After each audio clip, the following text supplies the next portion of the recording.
आचार्य चाणक्य ने कहा था कि इंसान को ज्यादा सीधा भी नहीं होना चाहिए, क्योंकि अगर हम जंगल में जाकर देखें तो जान पाएंगे कि सीधे पैर काट दिए जाते हैं जबकि टेढ़े मेरे पैर छोड़ दिए जाते हैं। तो आज की हमारी वीडियो भी इसी बारे में है कि ज्यादा अच्छा बनना बुरा क्यों होता है और आखिर क्यों एक अच्छा इंसान हमेशा दुखी और परेशान रहता है। ये सब हम जानेंगे एक कहानी के माध्यम से। एक बार एक व्यक्ति बौद्ध भिक्षु के पास आता है और कहता है, मास्टर, मैं एक बहुत ही सीधा और अच्छा व्यक्ति हूँ। मैं हमेशा ही सबकी मदद करने की कोशिश करता हूँ, सबको खुश रखने की कोशिश करता हूँ, लेकिन सब मेरा फायदा उठाते हैं, मेरा मजाक बनाते हैं और कोई भी मुझे गंभीरता से नहीं लेता। यहाँ तक कि मेरे घर वाले भी मेरी इज्जत नहीं करते और ना ही घर के किसी महत्वपूर्ण काम में मेरी राय लेते, जबकि अपने दोनों भाइयों की तुलना में मैं सबसे ज्यादा काम भी करता हूँ, घर वालों की बात भी मानता हूँ, माँ बाप की सेवा भी करता हूँ और घर के सभी लोगों को खुश रखने की कोशिश करता हूँ, लेकिन मेरी भावनाओं को कोई भी नहीं समझता, सब मेरा फायदा उठाते हैं। आखिर मेरे साथ ही ऐसा क्यों होता है? व्यक्ति की पूरी बात ध्यान से सुनने के बाद बौद्ध भिक्षु बोले, किसने कहा कि तुम एक सीधे और अच्छे व्यक्ति हो? असल में तुम एक अच्छे व्यक्ति होने का दिखावा कर रहे हो। ये सुन उस व्यक्ति को बुरा महसूस हुआ, लेकिन वो फिर भी बौद्ध भिक्षु की बात सुनता रहा। बौद्ध भिक्षु ने उससे पूछा, अच्छा बताओ कि तुम हर व्यक्ति की मदद क्यों करना चाहते हो? क्यों तुम सबको खुश रखने की कोशिश करते हो?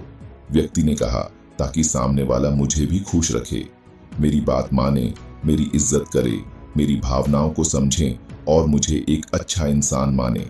बौद्ध भिक्षु ने कहा, बस यही तुम्हारी समस्या है कि तुम दूसरों को खुश रखने का प्रयास कर रहे हो ताकि वो भी तुम्हें खुश रखे। तुम अपनी खुशी दूसरों के अंदर ढूंढ रहे हो। तुम दूसरों की नजरों में अच्छा और खुद की तारीफ सुनने के लिए सामने वाले की जी हुजूरी कर रहे हो और फिर उम्मीद कर रहे हो कि सामने वाला भी तुम्हारे साथ ऐसा ही व्यवहार करेगा। तो ऐसा नहीं होता, क्योंकि कोई भी ऐसे व्यक्ति को गंभीरता से नहीं लेता जो लोगों की हर बात में हाँ मिलाता है। अब मैं तुम्हें कुछ ऐसी आदतें बताता हूँ जो तुम और तुम्हारे जैसे खुद को अच्छा मानने वाले लोगों के अंदर होती हैं। पहली आदत, खुद को अच्छा मानने वाले लोग ये दिखाने की कोशिश करते हैं कि वो लोगों का ध्यान रखते हैं। उन्हें लोगों की चिंता है, इसीलिए वह सबकी मदद करने पहुंच जाते हैं, फिर चाहे सामने वाले को उनकी मदद की जरूरत हो या ना हो। दूसरी आदत, खुद को अच्छा मानने वाले लोग दूसरों से खुद की तारीफ के भूखे होते हैं, इसीलिए वो ज्यादातर मौकों पर वही काम करते हैं जिससे सामने वाला खुश हो और उनकी तारीफ करे। अगर उन्हें लगता है कि किसी काम से सामने वाला नाराज हो जाएगा तो वह उस काम को हाथ तक नहीं लगाते। तीसरी आदत, खुद को अच्छा मानने वाले लोगों को लगता है कि उन्हें अपनी कमियों और कमजोरियों को दूसरे लोगों से छुपाना चाहिए, क्योंकि उन्हें लगता है कि अगर दूसरों को उनकी कमियों और गलतियों के बारे में पता चल गया तो लोग उनका मजाक बनाएंगे, उनकी बेइज्जती करेंगे, उन पर गुस्सा होंगे और उन्हें एक कमजोर व्यक्ति मानेंगे। चौथी आदत, अच्छे लोग खुद की जरूरतों, खुद की प्राथमिकताओं को सबसे ऊपर रखने से डरते हैं, क्योंकि उन्हें लगता है कि ऐसा करने से ही दूसरे लोग उन्हें स्वार्थी समझेंगे और फिर वो लोगों की नजरों में एक अच्छे इंसान नहीं रह जाएंगे। पांचवी आदत, खुद को अच्छा समझने वाले लोग मानते हैं कि वो केवल तभी खुश रह सकते हैं जब उनके आसपास का हर इंसान खुश रहे, इसीलिए वो अपने आसपास के हर व्यक्ति को खुश रखने की कोशिश करते हैं। अब तुम्हें सुनने में लग सकता है कि इन आदतों में क्या बुराई है। सबका भला करना तो अच्छी बात है, लेकिन समस्या यह है कि खुद को अच्छा समझने वाले लोग असल में जैसे दिखते हैं वैसे होते नहीं, ये अंदर से कुछ और ही होते हैं। जैसे कि पहला, अच्छाई का दिखावा करने वाले लोग ज्यादातर मौकों पर ईमानदार नहीं हो, क्योंकि वो अच्छा बनने के चक्कर में दूसरों की बुराई को भी छिपा देते हैं। सामने वाले को कभी भी उसकी गलतियां नहीं बताते और केवल वही बोलते और करते हैं जिससे सामने वाला खुश रहे। दूसरा, खुद को अच्छा समझने वाले लोग दूसरों को खुश करने के पीछे इतने पागल होते हैं कि वो कई बार जरूरी और दूसरों के लिए महत्वपूर्ण बातों और कामों को भी उनसे छिपा कर रखते हैं और उन्हें बताते नहीं ताकि सामने वाला उनसे खुश रहे। तीसरा, अच्छे लोग अपनी जरूरतों और कामों को महत्व नहीं देते, इसीलिए ये दूसरों से सीधे अपना काम करवाने से घबराते हैं, जिसकी वजह से ये दूसरे लोगों के साथ चालाकी करने की कोशिश करते हैं, अपने जरूरी कामों को करवाने के लिए भी, जैसे कि सामने वाले की चापलूसी करना या फिर उसके किसी काम के बहाने अपना काम भी कर लेना। चौथा, खुद को अच्छा मानने वाले लोग केवल पाने की उम्मीद से ही कुछ देते हैं।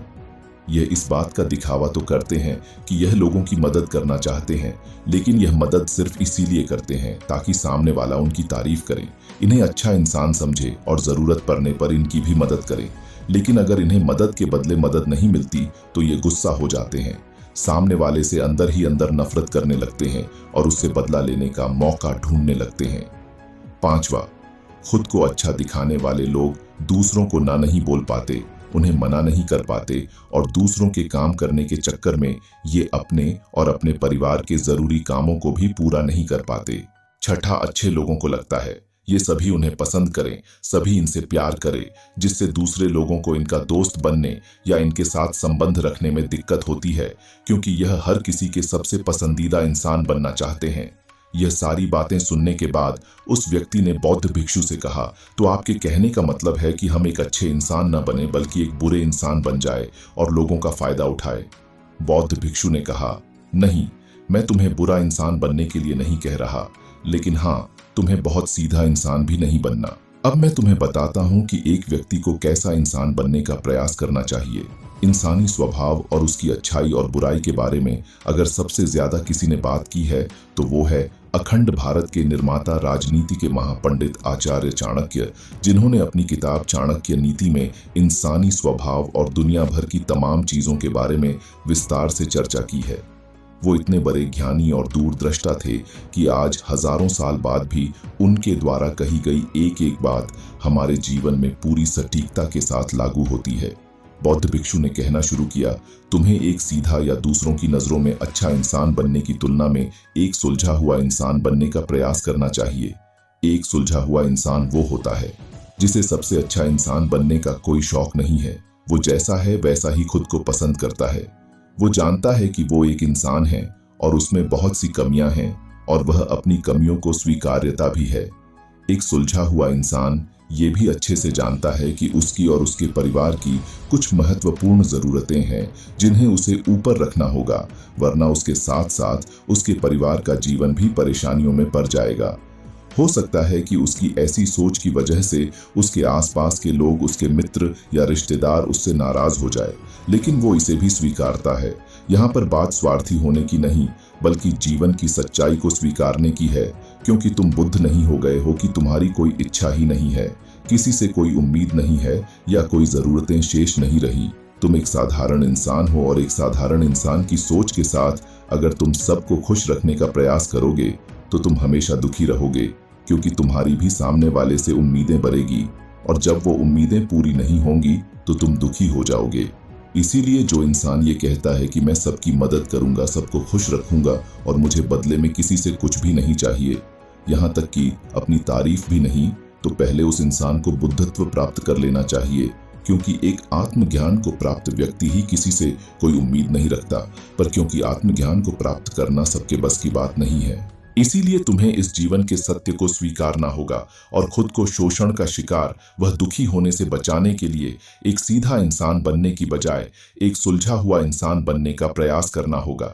अब मैं तुम्हें बताता हूं कि एक सुलझे हुए इंसान में क्या क्या विशेषताएं होती हैं। पहली विशेषता, ये अपनी और अपने चाहने वालों की जरूरतों को ऊपर रखते हैं। इसका मतलब यह नहीं है कि ये लोग दूसरों की जरूरतों को कम समझते हैं या फिर दूसरों को गिराकर खुद ऊपर बढ़ने की कोशिश करते हैं, बल्कि इसका मतलब यह है कि ये लोग दूसरों की फालतू जरूरतों के लिए तब तक उपस्थित नहीं होते जब तक कि इनकी खुद की महत्वपूर्ण जरूरतें पूरी ना हो जाए। हालांकि अगर कोई इंसान सच में मुसीबत में फंसा हुआ है और उसे इनकी सहायता की सख्त जरूरत है, तभी अपने महत्वपूर्ण कामों को पीछे रखकर भी उसकी सहायता के लिए उपस्थित हो जाते हैं और ये अपने से कमजोर और जरूरतमंद लोगों की भी अपनी हैसियत के अनुसार सहायता करने के लिए तैयार रहते हैं। ये बस अपना बेवजह शोषण नहीं होने देते और इस बात पर भरोसा रखते हैं कि अगर इन्हें सच में किसी की सहायता करनी है तो पहले इन्हें उसकी सहायता करने के लायक बनाना होगा और लायक वो सक्षम बनने के लिए इन्हें अपनी जरूरतों का भी ध्यान रखना होगा। क्योंकि अगर एक इंसान खुद ही बहुत ज्यादा बीमार है तो फिर वो दूसरे बीमार व्यक्ति की सेवा कैसे कर सकता है। एक सुलझा हुआ इंसान इस बात को मानता है कि हर इंसान की अपनी कुछ जरूरतें और इच्छाएं होती हैं जिसका उसे ध्यान रखना चाहिए।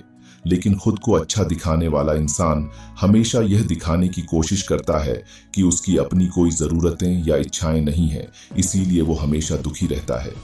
दूसरी विशेषता, एक सुलझा हुआ इंसान इस बात को अच्छे से जानता है कि वो अपने आसपास के हर इंसान को खुश नहीं रख सकता, इसीलिए वो केवल उसी इंसान को खुश रखने का प्रयास करता है जो उसके लिए मायने रखते हैं, जो सच में उससे प्यार करते हैं, उसकी परवाह करते हैं।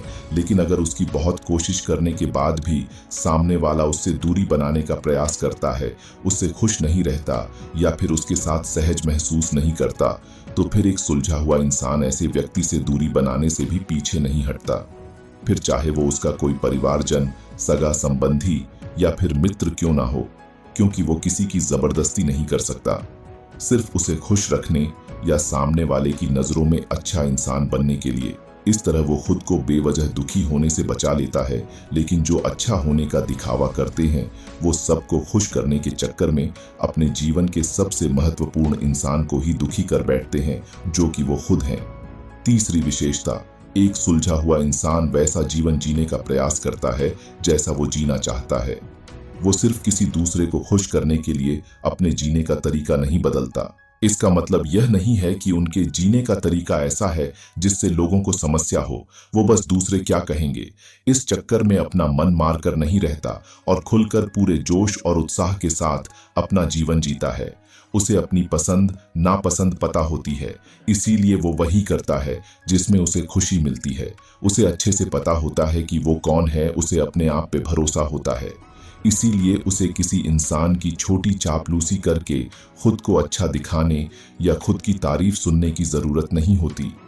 इसीलिए अगर तुम एक खुशहाल और मनचाहे जिंदगी जीना चाहते हो तो एक सुलझा हुआ इंसान बनने का प्रयास करो, ना कि सीधा इंसान।